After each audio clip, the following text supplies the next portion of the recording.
الحمد لله رب العالمين والصلاة والسلام على سيد الأنبياء والمرسلين وعلى آله وأصحابه أجمعين أما بعد فقد قال الله تبارك وتعالى في كلامه المجيد والفرقان الحميد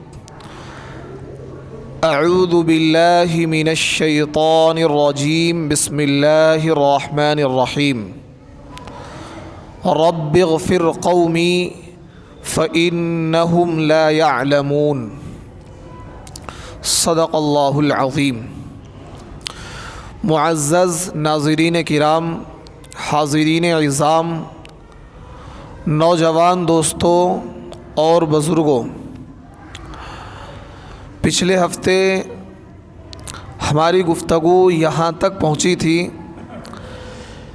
کہ غزوہ احد میں نبی علیہ الصلاۃ والسلام کی شہادت کی غلط خبر مشہور ہو گئی۔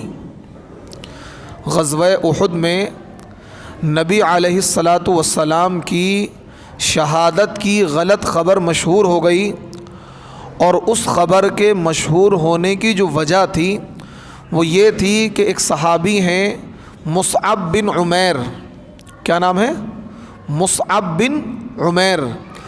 یہ اللہ کے نبی صلی اللہ علیہ وسلم کے شکل و شباہت کے اعتبار سے مشابہ تھے، یعنی ان کی جو شکل تھی وہ اللہ کے نبی سے ملتی جلتی تھی، اور مسلمانوں کے جو علم بردار تھے، مسلمانوں کا جو جھنڈا اٹھا رکھا تھا وہ مصعب بن عمیر نے اٹھا رکھا تھا۔ تو جیسے ہی کفار کا ایک بہادر تھا عبداللہ ابن قمیہ، اس نے حضرت مصعب بن عمیر کو شہید کیا، تو فوراً یہ خبر مشہور ہو گئی کہ نبی کریم صلی اللہ علیہ وسلم شہید ہو گئے ہیں، آپ وفات پا گئے ہیں۔ جیسے ہی یہ خبر مشہور ہوئی تو مسلمانوں کی ہمت ٹوٹ گئی۔ اس سے پہلے مسلمانوں سے ایک چوک ہوئی تھی۔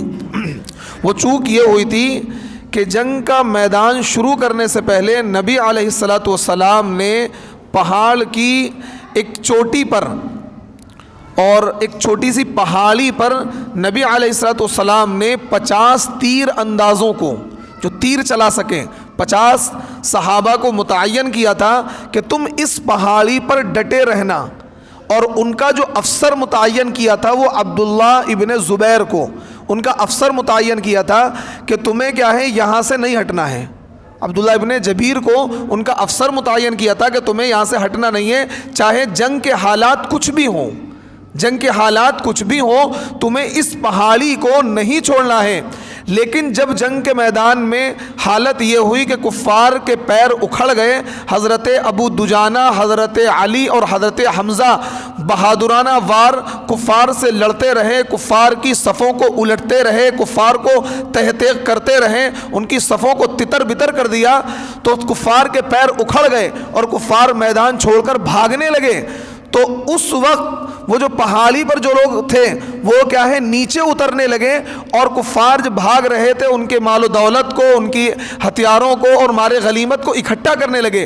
ان کے جو افسر تھے عبداللہ ابن جبیر، انہوں نے منع کیا کہ نہیں، پہاڑی سے نیچے مت اترو، کیونکہ نبی علیہ الصلاۃ والسلام کا یہ حکم تھا کہ جنگ کے حالات کچھ بھی ہوں، شکست ہو یا فتح ہو، ہار کا سامنا کرنا پڑے یا کامیابی کا سامنا کرنا پڑے، لیکن تم 50 لوگ اس پہاڑی کو مت چھوڑنا۔ لیکن جو دوسرے صحابہ تھے وہ کہنے لگے کہ اب تو سب کچھ کیا ہے، جنگ کا نقشہ پلٹ چکا ہے، بدل چکا ہے، تو جوش اور ولولے میں تھے، اور وہ کیا ہے، پہاڑی سے نیچے اتر آئے، اور آ کر وہ مال اور دولت کو اور ان کے مال غنیمت کو اکٹھا کرنے لگے۔ خیر، یہ حالات چل رہے تھے، لیکن حضرت خالد بن ولید جو اب تک مسلمان نہیں ہوئے تھے اور کفار کی طرف سے لڑنے آئے تھے، اور خالد بن ولید ایک بہادر انسان ہے، ایک جرأت مند انسان ہے۔ خالد بن ولید نے موقع تاڑ لیا کہ یہ جو پہاڑی ہے یہ خالی ہو چکی ہے، وہ پیچھے سے آئے اپنی فوج کو تیار کر کے، اور انہوں نے اچانک حملہ کر دیا۔ اب جب خالد بن ولید جو ابھی تک مسلمان نہیں ہوئے تھے، اس جنگ کے بعد وہ بعد میں مسلمان ہو گئے، تو انہوں نے کیا ہے، حملہ کر دیا، اب وہاں پر چند صحابہ موجود تھے، عبداللہ بن جبیر تھے اور چند ان کے ساتھ اور موجود تھے. انہوں نے مقابلہ کرنے کی کوشش کی اور مقابلہ بھی کیا، لیکن آخرکار یہ ہوا کہ وہ تمام کے تمام صحابہ جو پہاڑی پر رک گئے تھے وہ شہید ہو گئے. ادھر مسلمان کیا ہیں، مسلمان خوشی منا رہے تھے، مسلمان جوش میں تھے، اور کفار جو مال چھوڑ کر گئے تھے اس مال کو جمع کر رہے تھے، اکٹھا کر رہے تھے. اچانک کیا ہے، حملہ ہو پڑا. اچانک تیر برسنے لگے، تلوار برسنے لگی. اب کیونکہ کوئی کام اچانک ہو جائے تو انسان کے ہوش باختہ ہو جاتے ہیں، ہوش اڑ جاتے ہیں. اب پتہ ہی تو آپس میں جب پیچھے سے حملہ ہوا، تلواریں برسنے لگیں، تیر برسنے لگے، تو انہیں پتہ ہی نہیں لگا کہ ہو کیا رہا ہے. اور اب دونوں لشکر، مسلمانوں کے اور کفار کے لشکر آپس میں ایسے رل مل گئے، پتہ ہی نہیں لگ رہا تھا کون کس پر تلوار تان رہا ہے، کون کس کو پر حملہ کر رہا ہے. بدحواسی کا یہ عالم تھا، بدحواسی کا عالم تھا. اب اس میں بہت زیادہ نقصان ہوا. کئی مسلمانوں کی ہی تلوار سے بھی مارے گئے، کیونکہ آپس میں لشکر ایسا رل مل گیا تھا کہ پتہ ہی نہیں لگ رہا تھا اس میں سے کون کس کی طرف ہے، کون کس کی طرف ہے.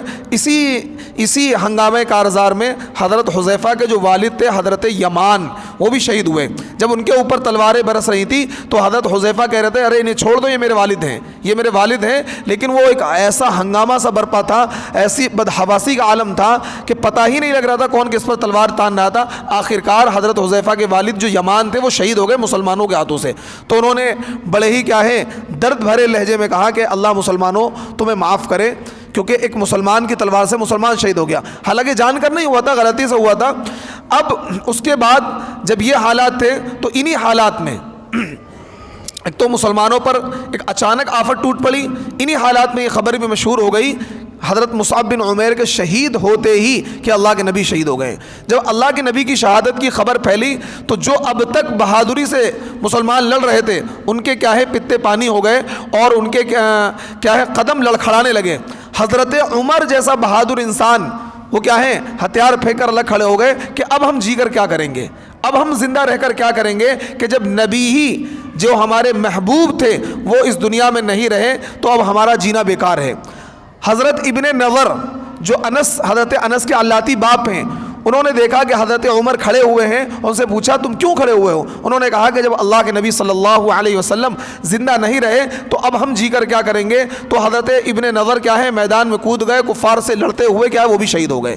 اس طریقے سے اس جنگ میں 70 صحابہ شہید ہوئے. ابھی یہ ہنگامہ کارزار چل ہی رہا تھا. اچانک کعب بن مالک رضی اللہ تعالیٰ عنہ ایک صحابی ہیں، ان کی نظر نبی علیہ الصلوۃ والسلام پر پڑی.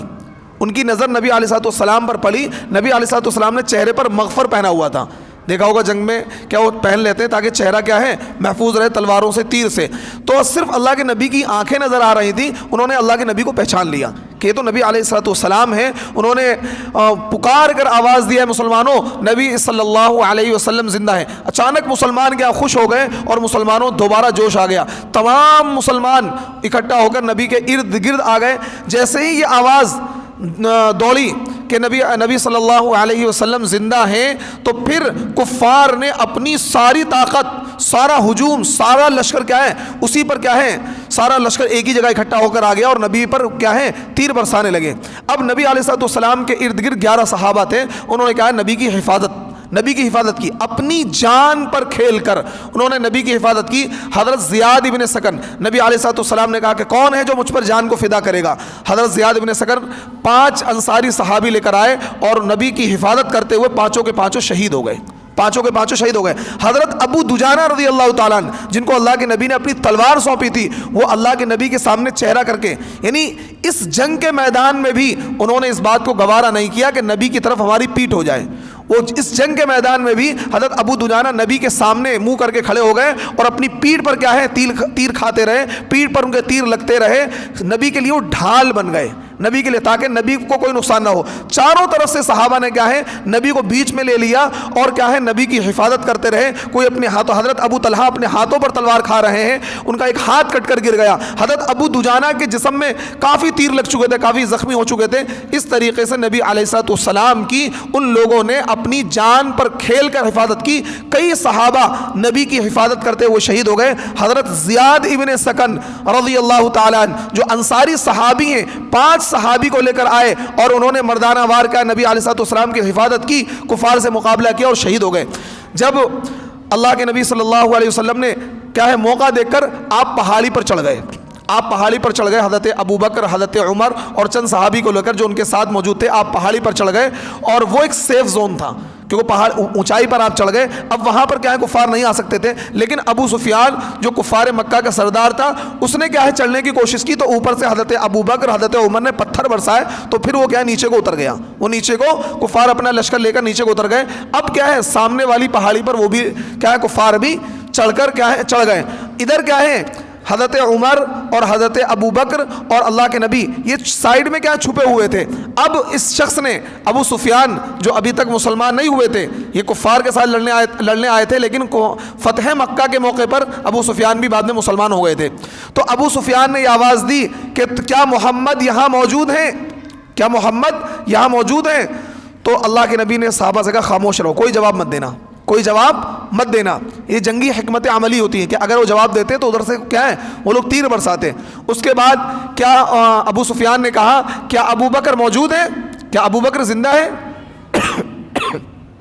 اللہ کے نبی نے کہا خاموش ہو جاؤ، کوئی جواب مت دینا۔ اس کے بعد کہا کیا عمر زندہ ہے؟ حضرت عمر سے ضبط نہیں ہو پا رہا تھا، حضرت عمر غصے میں تھے، تو جیسے اس نے کہا کیا عمر زندہ ہے تو اس نے کہا سب کے سب مارے گئے، سب کے سب مارے گئے۔ تو ایک دم صحیح حضرت عمر نے کہا کہ اے دشمن خدا، نبی بھی زندہ ہیں اور نبی کے جانثار بھی زندہ ہیں، ابو بکر بھی زندہ ہیں، عمر بھی زندہ ہے اور محمد صلی اللہ علیہ وسلم بھی زندہ ہے۔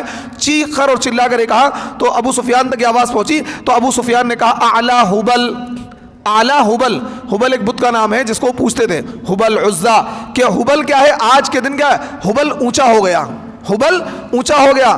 لنا العزا ولا عزا لکم، ہمارے لیے عزا ہیں، عزا بھی ایک بت ہے، ہمارے لیے عزا ہے اور تمہارے پاس عزا نہیں ہے۔ تو اللہ کے نبی نے کہا کہ اس کو جواب دو، اس کو جواب دو۔ حضرت عمر نے جواب دیا اللہ مولا، اللہ مولانا، اللہ ہمارا مولا ہے، ولا مولا لکم، اور تمہارے پاس کوئی مولا نہیں ہے، تمہارا کوئی آقا نہیں ہے۔ اللہ مولانا ولا مولا لکم، اللہ ہمارا مولا ہے اور اللہ اعلی و اجل۔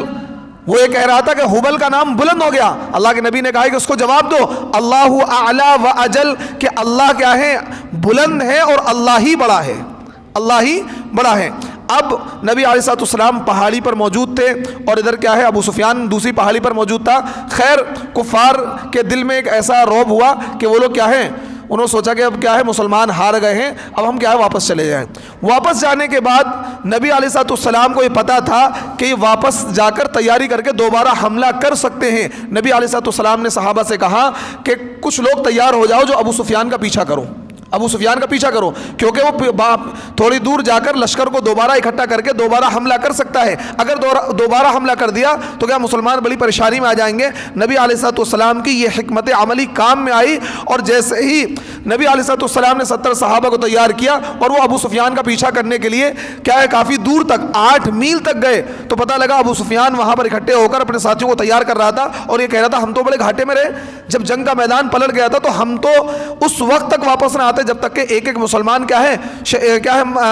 ایک مسلمان مر نہ جاتا، اس وقت تک ہم واپس نہیں آتے۔ اس کو اپنی غلطی کا احساس ہوا، دوبارہ لشکر اکٹھا کر رہا تھا، اچانک کیا ہے اس کو یہ خبر دی گئی، اس کو یہ خبر دی گئی ایک شخص کے ذریعے سے، نبی علیہ السلام کا وہ جو قبیلہ تھا وہ قبیلہ مسلمان تو نہیں ہوا تھا، لیکن اس قبیلے کے لوگ مسلمان کے دوست تھے، اسلام کی طرف راغب تھے۔ اس نے جا کر خبر یہ دی کہ نبی علیہ السلام محمد کا ایک بڑا لشکر تمہارے خلاف بھیج رہے ہیں۔ تو جب اس کو یہ پتہ لگا کہ ایک بڑا لشکر مسلمانوں کا ہمارے پیچھے آ رہا ہے، ہمارے تعاقب کے لیے، ہمارا پیچھا کرنے کے لیے، تو ابو سفیان کیا ہے اپنے لشکر کو لے کر دوبارہ گیا مکہ چلا گیا۔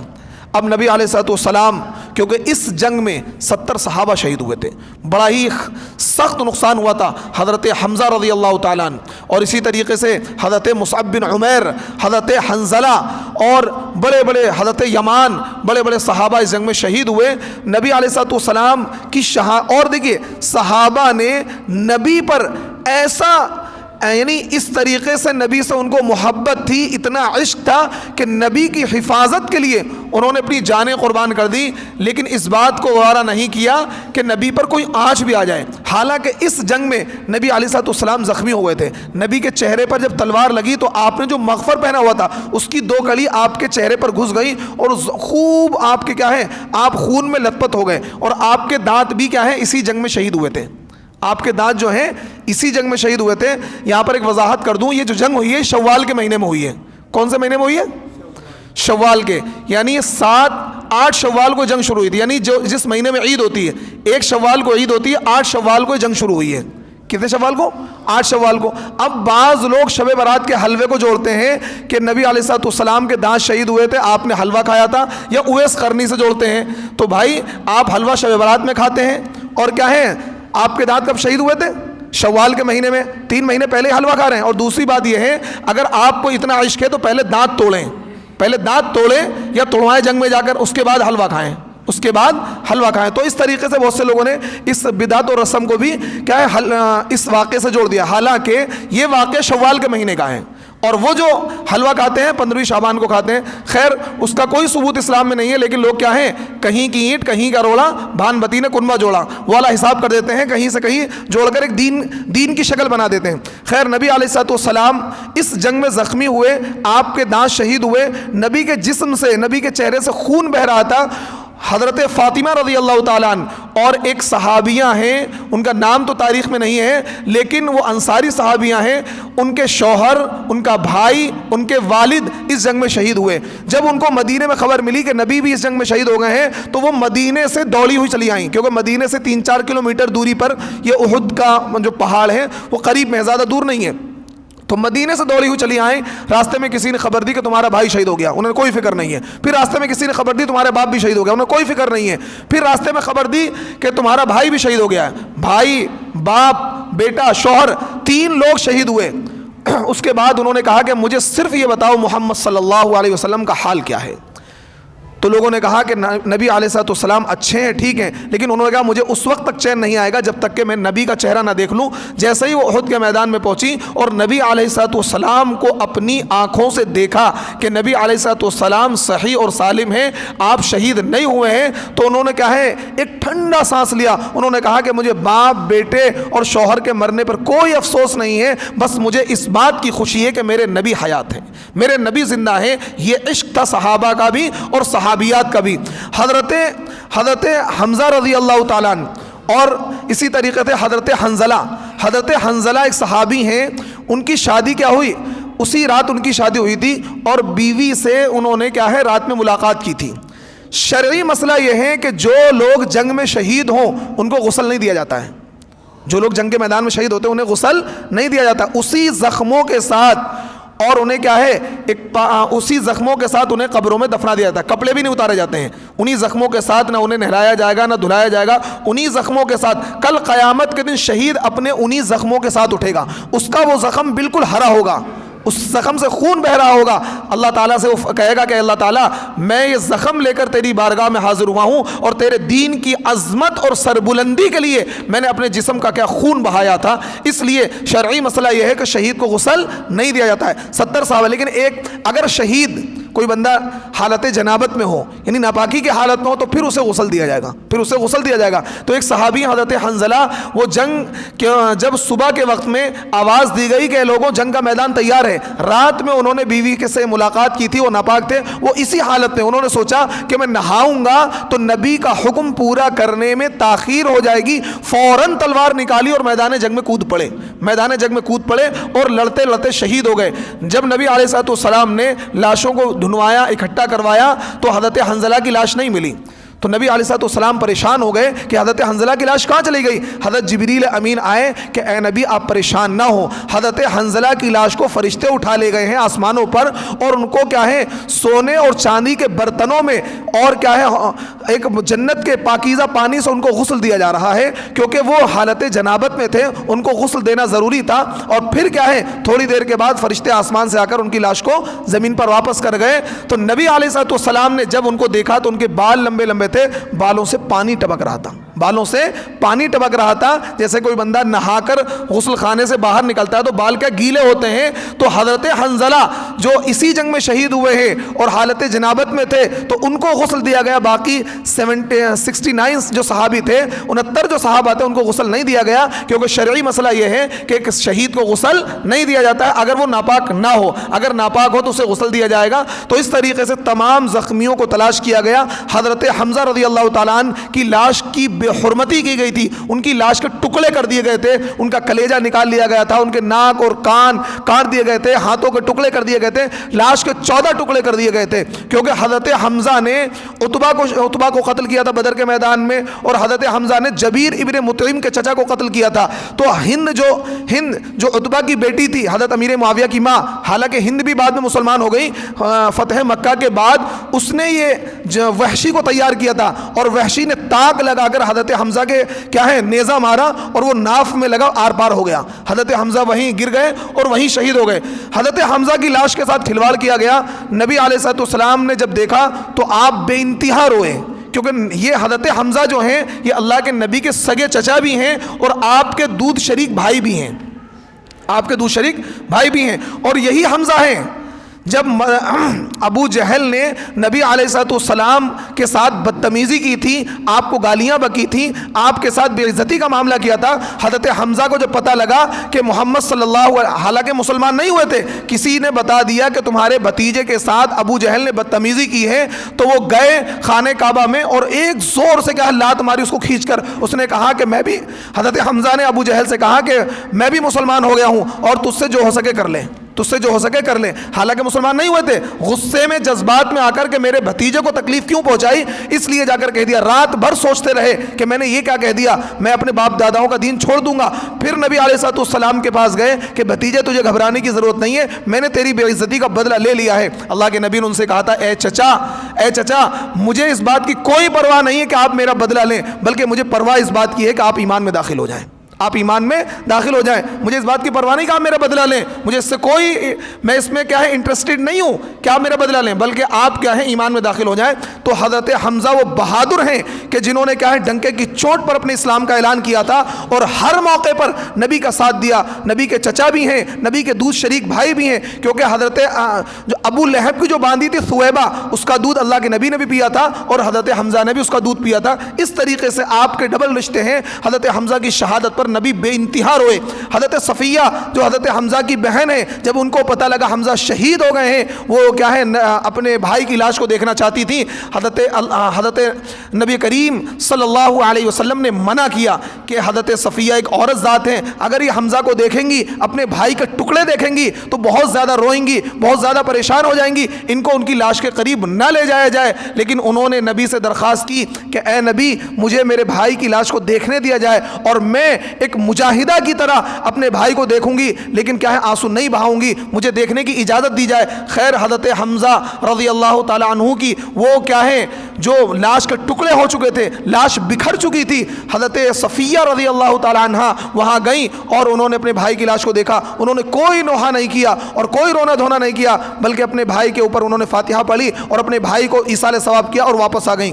پورے مدینے کے اندر جب احد کا میدان ختم ہوتا ہے اور نبی علیہ الصلوۃ والسلام وہاں سے واپس آتے ہیں، 70 صحابہ کو احد کے، وہاں پر تمام صحابہ کی قبریں آج بھی بنی ہوئی ہیں، احد پہاڑ کے نیچے جو خالی جگہ ہے وہاں پر ان تمام صحابہ کی قبریں بنی ہوئی ہیں اور ایک ایک قبر میں 2 کو 3 کو دفنایا گیا، حتیٰ کہ تنگ دستی کا عالم یہ تھا۔ مصعب بن عمیر رضی اللہ تعالیٰ عنہ جو اللہ کے نبی کے شکل میں مشابہ بھی تھے، مسلمانوں کا جھنڈا انہوں نے اٹھا رکھا تھا، اتنی تنگ دستی تھی کہ کفن جس کپڑے میں ان کو کفن دیا گیا تھا، اگر چہرہ ڈھکتے تھے تو پاؤں کھل جاتے تھے، پاؤں ڈھکتے تھے تو چہرہ کھل جاتا تھا، کفن یعنی اتنا کم کپڑا تھا۔ تو نبی علیہ الصلوۃ والسلام نے کہا کہ ان کا چہرہ ڈھک دیا جائے اور پاؤں پر گھاس ڈال دی جائے، پاؤں پر گھاس ڈال دی جائے۔ یہ تنگ دستی کا عالم تھا، لیکن انہوں نے اس تنگ دستی میں بھی کیا ہے انہوں نے کفار کا مقابلہ کیا اور کفار کے دانت کھٹے کیے۔